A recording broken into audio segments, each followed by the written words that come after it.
नमस्कार। एआई की दुनिया में ना हर रोज कुछ ना कुछ नया होता रहता है। आज हम बात करेंगे एक ऐसी ही जबरदस्त खोज के बारे में जो एआई को तेज, छोटा और कहीं ज्यादा पावरफुल बनाने का दम रखती है। इस तकनीक का नाम है टर्बो क्वांट। तो चलिए समझते हैं कि ये आखिर है क्या और काम कैसे करती है। और सच पूछिए तो आज के एआई के दौर में यही सबसे बड़ा सवाल है।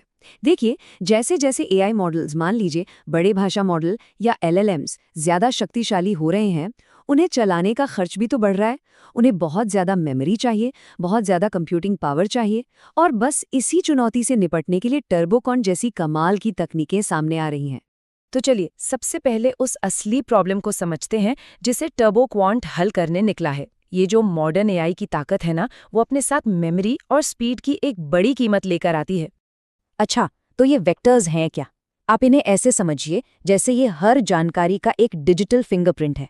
सोचिए, एक वेक्टर में हजारों नंबर्स होते हैं जो एक शब्द, एक तस्वीर या किसी भी डेटा की पूरी कहानी बताते हैं। लेकिन प्रॉब्लम ये है कि इनका साइज बहुत ज्यादा बड़ा होता है और यही चीज सिस्टम को धीमा कर देती है, एक बड़ी रुकावट बन जाती है। तो भाई, इन बड़े बड़े डिजिटल फिंगरप्रिंट्स का हल क्या है? जवाब है वेक्टर क्वांटाइजेशन। इसका सीधा साधा आइडिया ये है, इन बड़े वेक्टर्स को बहुत छोटे और सिंपल रूप में बदलना, बिल्कुल वैसे ही जैसे एक हाई रेजोल्यूशन इमेज को जेपीजी में कंप्रेस कर दिया जाता है। और हमारा मकसद क्या है? मकसद ये है कि कंप्रेशन के दौरान जानकारी का नुकसान कम से कम हो। और बस यहीं पर एंट्री होती है टर्बो क्वांट की।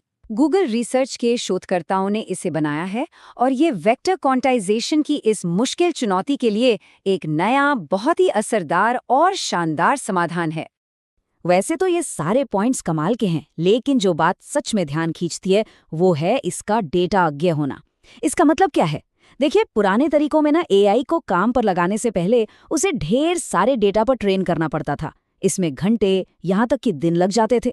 लेकिन टर्बोकॉन को इस सब की कोई जरूरत नहीं है। ये तो बस तुरंत काम करता है, जो इसे रियल टाइम एआई एप्लीकेशंस के लिए एकदम परफेक्ट बनाता है।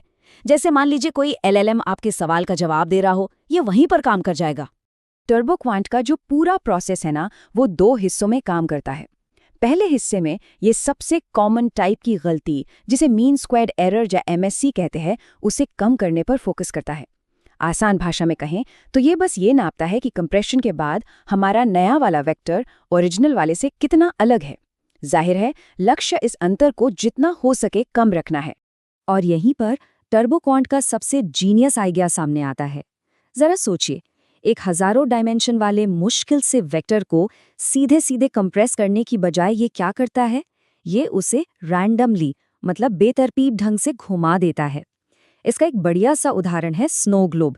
जब आप उससे हिलाते हैं तो हर एक बर्फ का टुकड़ा कहीं भी जा सकता है ना, कोई अंदाजा नहीं लगा सकता। बिल्कुल वैसे ही जब वेक्टर घूमता है तो उसके सारे कोऑर्डिनेट्स एक दूसरे से आजाद हो जाते हैं, स्टैटिस्टिकल रूप से इंडिपेंडेंट हो जाते हैं।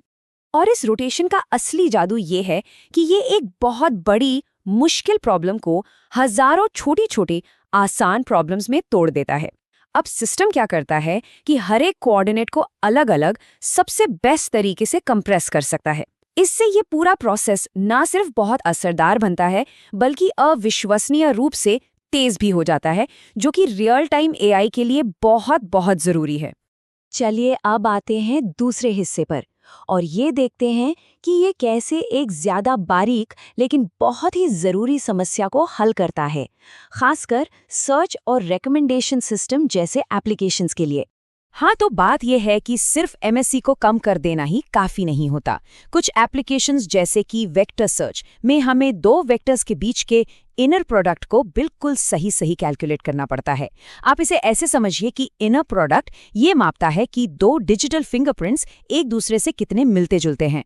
जब भी हम कुछ सर्च करते हैं तो एआई यही कैलकुलेशन करके सबसे मिलते जुलते नतीजे ढूंढता है। अब प्रॉब्लम यह है कि जो एमएससी ऑप्टिमल तरीका है वो इन कैलकुलेशंस में एक छोटा सा झुकाव या कह लीजिए बायस पैदा कर देता है। जरा इस स्लाइड पर ध्यान से देखिए, ये हिस्टोग्राम दिखा रहा है इनर प्रोडक्ट की गलती को जब हम एमएससी ऑप्टिमाइज्ड तरीका इस्तेमाल करते हैं। आप साफ साफ देख सकते हैं कि पूरा का पूरा ग्राफ 0 पर सेंटर में नहीं है, ये थोड़ा सा दाईं ओर खिसका हुआ है। बस यही है वो बायस। और ये छोटी सी दिखने वाली गलती असल में बड़े पैमाने पर गलत सर्च रिजल्ट्स या बेकार रिकमेंडेशंस की वजह बन सकती है। तो सवाल ये है कि टर्बो क्वांट इस प्रॉब्लम को कैसे सॉल्व करता है। यहीं पर इसका 2 स्टेप वाला जादू काम आता है। बहुत ही स्मार्ट तरीका है। स्टेप 1 में ये वही MSE मेथड इस्तेमाल करता है जिससे एक छोटी सी मतलब ना के बराबर एरर बच जाती है। फिर आता है स्टेप 2। इस बची खुची छोटी सी एरर को ठीक करने के लिए ये QGL ट्रांसफॉर्म नाम की एक बड़ी चालाक स्टैटिस्टिकल ट्रिक अपनाता है। और कमाल की बात यह है कि ये दूसरा स्टेप पहले स्टेप में पैदा हुए सारे बायस को मतलब पूरी तरह से 0 कर देता है। और ये देखिए नतीजा। पिछली स्लाइड से अगर तुलना करें तो अब ये हिस्टोग्राम बिल्कुल परफेक्टली 0% है। इसका मतलब है कि वो जो बायस था वो पूरी तरह से खत्म हो चुका है। और यही चीज सर्च और रिकमेंडेशन सिस्टम के लिए सटीक और भरोसेमंद नतीजे सुनिश्चित करती है। तो ठीक है, थ्योरी में तो ये सब सुनने में बहुत अच्छा लग रहा है, लेकिन क्या ये असल दुनिया के डेटा पर भी उतना ही अच्छा काम करता है? चलिए देखते हैं कि टर्बो क्वांट की असली नतीजे उसकी पावरफुल थ्योरेटिकल गारंटी से कितने मेल खाते हैं। पता है, ये एक बहुत ही पावरफुल स्टेटमेंट है। ये जो सूचना सैद्धांतिक निचली सीमा है, इसे आप कंप्रेशन के लिए फिजिक्स का नियम समझ सकते हैं। मतलब ये वो बेस्ट परफॉर्मेंस है जो कोई भी एल्गोरिथम थ्योरेटिकली हासिल कर सकता है।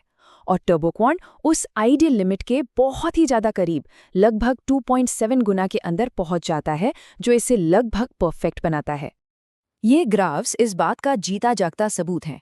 देखिए, एक्स एक्सिस पर बिट विड्थ है, यानी हम कितना ज़्यादा कंप्रेशन कर रहे हैं, और वाई एक्सिस पर है एरर। नीली और बैंगनी रंग की जो ठोस लाइनें हैं वो टर्बो क्वांट की असली परफॉर्मेंस दिखा रही हैं। अब जरा उस टूटी हुई हरी लाइन को देखिए, वो है थ्योरेटिकल लोअर बाउंड, यानी सबसे बेस्ट पॉसिबल परफॉर्मेंस। आप साफ देख सकते हैं कि टर्बो क्वांट की लाइन लगभग पूरी तरह से उस आइडियल लाइन के साथ साथ चल रही है। ये साबित करता है कि ये थ्योरी में जैसा वादा करता है असल में भी वैसा ही काम करता है। तो इन सब का असली दुनिया में मतलब क्या है? इसका मतलब ये है कि हम LLMs की मेमोरी की खपत को 5 गुना से भी ज्यादा कम कर सकते हैं, और वो भी बिना एक्यूरेसी से कोई समझौता किए। इसका मतलब ये है कि वेक्टर डेटाबेस में सर्च तेज और ज्यादा सटीक हो जाती है, और शायद सबसे जरूरी बात, डेटा को कंप्रेस करने के लिए जो इंडेक्सिंग का टाइम लगता था वो अब लगभग 0 हो जाता है। टर्बो क्वांट हमें दिखाता है कि AI को बेहतर बनाने का तरीका हमेशा सिर्फ बड़े से बड़ा मॉडल बनाना या ज्यादा हार्डवेयर लगाना ही नहीं होता। कभी कभी असली जादू इसके पीछे के गणित को और स्मार्ट बनाने में छिपा होता है। और ये हमें इस सवाल के साथ छोड़ जाता है कि क्या इस तरह के शानदार गणितीय समाधान ही वो चाबी हैं जो AI को हम सभी के लिए ज्यादा असरदार और सुलभ बनाएंगे।